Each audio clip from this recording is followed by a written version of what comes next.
Hello, our space fam. Welcome back.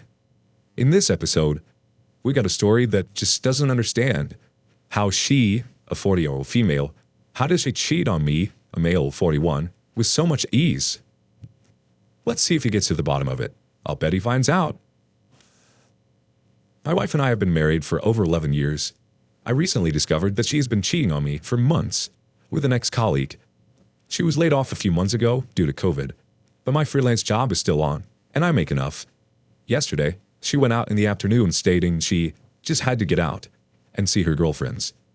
I've been suspicious for a while now, so I go through her phone when she uses the bathroom. It was laid out in horrifying detail. Him telling her he reached the restaurant, her replying him to order appetizers, her even sending money to him to cover her part of the bill, etc. He left the restaurant to check in a nearby motel and messaged her when he had, and she followed a little later with a bottle of vodka and a six-pack. Later that night, she messaged him, "You are so naughty," and him replying, "So I guess you liked it better this time, huh?" I took pics of all these conversations. I did not disturb her the whole day. My stomach is in knots, though. I could not even think of her being this horrible person. We've had a good marriage, a few arguments here and there, but nothing significant. She's been a great wife otherwise, and an excellent mother to our twin boys, aged 8. It was amazing to watch her go through her nightly routine as if nothing happened. She came back with burgers for herself and the kids. I told her beforehand I would have a homemade salad. Talked them in, came to the bedroom and applied her usual night cream, and lay down and asked me what I did since she was gone. I managed to mumble an answer, asked her about her friends. She told me a made-up story and turned to her phone. I guess that is when she sent him the naughty message. She's preparing breakfast now. We woke about an hour ago, and she hugged me with a breezy morning and went to brush her teeth and wake the kids. I am so numb. I cannot believe she cheated so blatantly and now acts as if nothing has happened. I'm off to meet a lawyer later today to begin the separation process. I just cannot get how shameless she can be. I will follow his advice as to how to rip the Band-Aid off, but I want some insight into her thinking. How does one be so calm, so nonchalant, and act this happy? I'm getting angrier by the minute. That was a good start to a story. Let's see how the update goes. On Friday, I finally did it. I came up with a plan and executed it with my lawyer's approval. But here's what transpired till then. 1. Got a STI screen done as advised. Clean. 2. Got a paternity test for both my kids. Results expected on Monday. Hired a PI. An XPD. Expensive, but so worth it. Shopped around in 2 to 3 firms for a lawyer, and found a real fire and brimstone type who was well referred, who hates cheaters. Again, expensive, but worth every penny. 5. Have a buddy, let's call him Matt, from my school days, who is my age and has chosen never to marry. Lives alone, an absolute unit, ex-military, works in cybersecurity, confided in him fully, and held all my meetings at his place. 6. My sister and her family live on the other side of town. Told her last, when everything was almost set into motion. She is my older sister and fiercely protective of me, and would jump in with both feet if I had told her sooner. I just needed her to keep an eye on my kids. I sent them to her place for a few days. Voice-acted recorder installed in her car. Tucked an older iPhone in the seat pocket for good measure. Location taken care of. About 2 days after I first posted here, she met him again. Same pattern, same restaurant, same seedy motel room. This time, had one of her single girlfriends, let's call her Beth, accompany her for lunch. The PI was ready. Got me pics and vids. Them having lunch, Beth was flirty with the affair partner and even proceeded to touch him a few times. They saw her off and headed to the motel together. There is just one motel close to the restaurant, and the PI did his homework. After being given the room the motel receptionist was asked to give them, they got busy. PI got a few shots of them and sounds too. Music to my ears.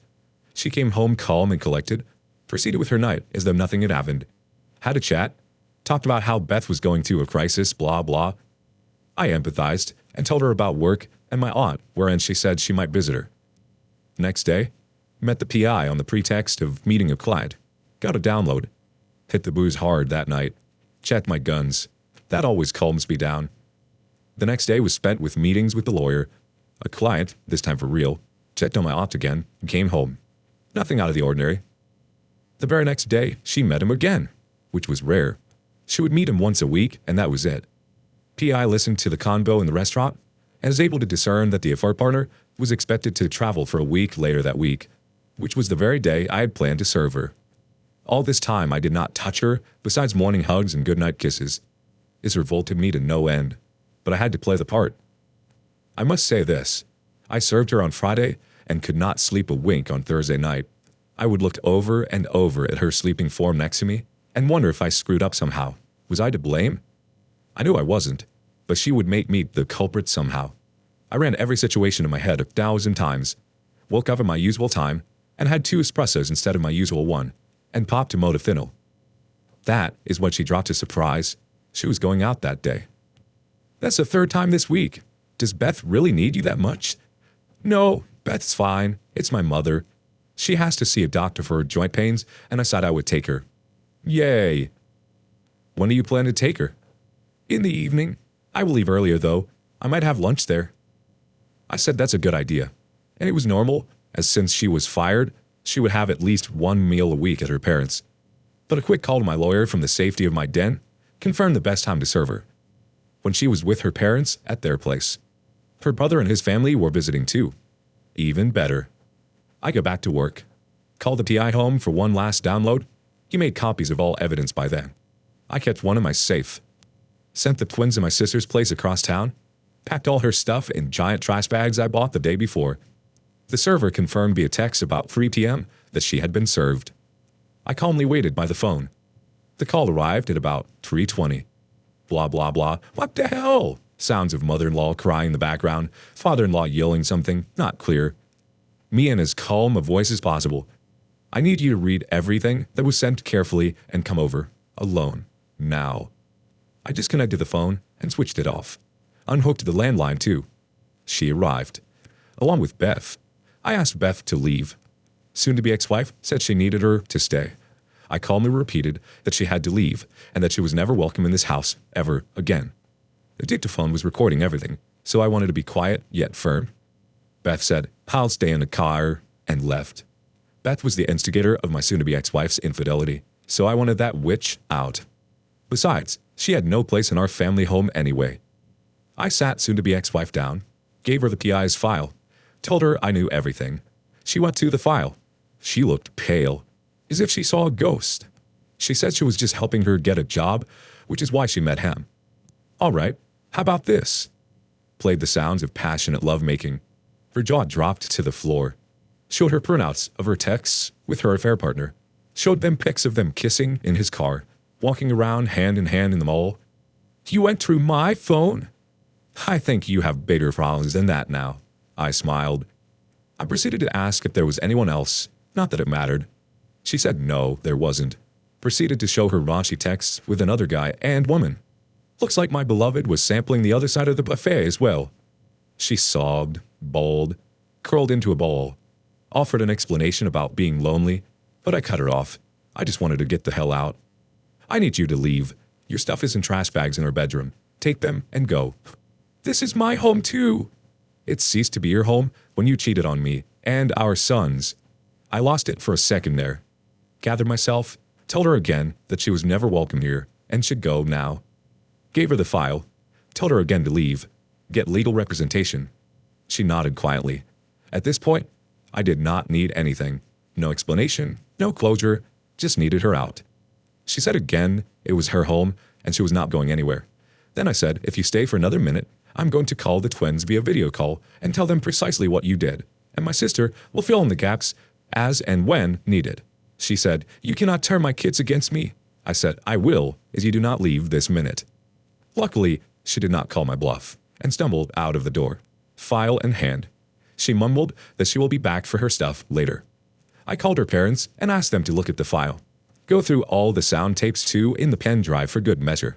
That woman Beth was still waiting. They left. Drove to the affair partner's place with a copy and met his wife.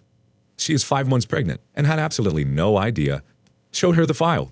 Played the sound tapes. I must say, it was oddly satisfying watching her face crumble. She's a sweet girl, but I just had to let her know. When she began hyperventilating, I calmed her down. Got her a glass of water and asked her to call if she needed anything, and left a file with the contact details of my lawyer's firm. A fair partner is returning today. She is undecided as to the future course of action, but said she will talk to her family and decide. Got home, spoke to the HR at a fair partner's company, my soon-to-be ex-wife's ex-employer, took her email ID and told him she would receive a copy as well. She was empathetic enough. That is when it hit me. When packing soon-to-be ex-wife's stuff, I chanced upon a bunch of photo albums that had everything. Her and I dating, a wedding album, a scrapbook she made when we had our twins, trips and picnics, etc. I tossed them on the bed when I was packing the bags. Now I went through them and cried my lungs out. Spoke to Matt and my sister. Went on a drinking spree. He came by to check in sometime later, and I just hugged him and cried. Sobered up and saw that I had a healthy number of missed calls. Spoke to the father-in-law. Told him what my terms were. There would be a divorce, no trying to get back together, no couples counseling. His loving princess had screwed up, and that was it. I would keep the house and pay her off. As for the kids, if she decided to be too demanding regarding custody, I would fight to the end. Asked him to advise her against an adversarial divorce, else she and the family would be outed in every way possible to the seediest folks across the state. He mumbled an apology and hung up. Her brother dropped in with a pickup truck the next day to take the trash out. Said she will live with them for a while. He could barely make eye contact while talking. And yes, they'd get another copy of everything. My lawyer's firm has it, and they will hand it over to my sons when they turn older, along with a handwritten note from me. Just for caution in case something happens to me. I wouldn't want them to miss out on mommy's dearest shenanigans now, would I? That's it then. Almost underwhelming in the end, but worth it. Heard rumblings that a fair partner is already in trouble, and expect to hear more soon. I will update whenever something substantial comes up. I have taken a week's break from work, so I'm just now chilling in an empty house with the bar fully stocked and playing my favorite records. This took a while to type, and just thinking about it again is massively overwhelming.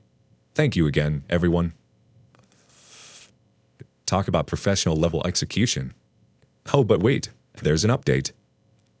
Not much has happened since. Matt and I have just returned from a hunting trip, my first in a while. It helped a great deal. A fair partner has been fired from his job. Not sure if he will be dumped too. I doubt it though. A fair partner's wife looks like she is the forgiving type, as she has not gotten in touch with me or my lawyer since I met her. Beth has distanced herself from soon-to-be ex-wife and is thinking of moving out of town. And soon-to-be ex-wife calls every day asking for forgiveness and has left numerous teary messages. I listen to them and delete. My kids know that something is wrong, but are satisfied with the explanation I gave them. My sister's home is an empty nest, so she is more than happy to take them up for a day or a weekend. Soon, this will end. We'll send them to their mothers this weekend, the first time since she was thrown out. We'll update as when things to happen. Alright, time to check in with the community. First up, throw a viral email. First of all, congratulations on your plan and execution. Normally, it is the innocent partner who gets ambushed and manipulated. You saved yourself a lot of pain this way. Having stood where you now stand, but without advice and support, I learned a lot the hard way. I suggest cleansing. Cleansing takes all forms and is subtle. For me, it was a huge surprise that I felt totally elated some years later when she remarried and stopped using my surname as a result. That was cleansing that was out of my control. I respectfully suggest to you now that you look around the house. If something, any possession hurts you when you hold it, or it brings back memories, then trash it. Apparently, burning stuff has a good effect, like burn the marital bed, etc.